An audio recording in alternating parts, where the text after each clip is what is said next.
Dubai air show में भारतीय तैयार तजीज़ को एक अफसोसनाक क्रैश का सामना करना पड़ा और वो गिरकर तबाह हो गया।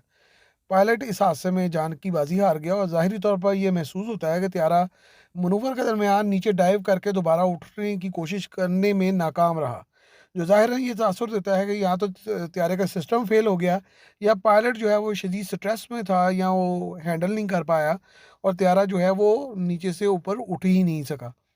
जंगी हथियारों की रफ्तार इस कदर ज़्यादा होती है कि हथियारों को उठने और संभलने का मौका नहीं मिलता और एक छोटी सी 1 सेकंड की जो गलती है पायलट की, वो उसे दुनिया से रुखसत कर सकती है।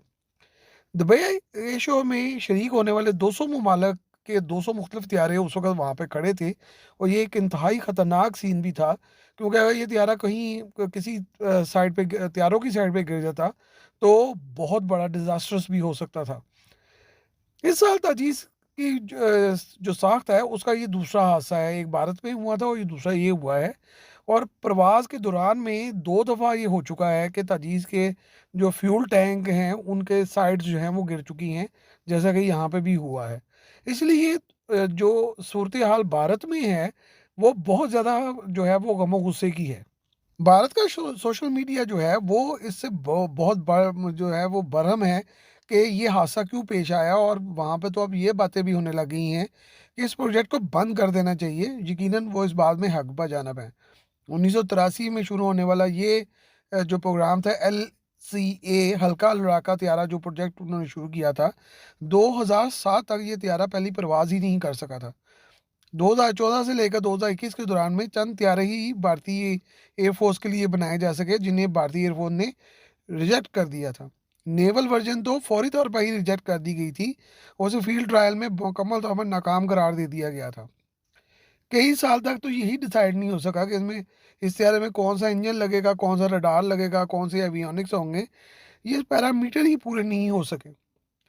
फ्रांस को डिज़ाइनिंग दी गई क्योंकि भारतीय एयरफोर्स के जो लोग थे पायलट्स और माहिरीन वो ये समझते थे कि सारी जो खराबी की जड़ है वो रूसी त्यारे हैं।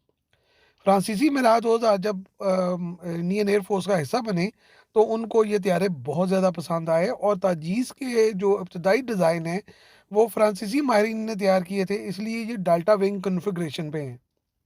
अभी तक इन तैयारों की प्रोजेक्ट की जो कॉस्ट है वो तकरीबन $2 बिलियन से भी तजावज़ कर चुकी है और सिर्फ 31 तैयारे बनाए जा सके हैं जिनमें से 6 जो हैं वो डुअल सीटर हैं।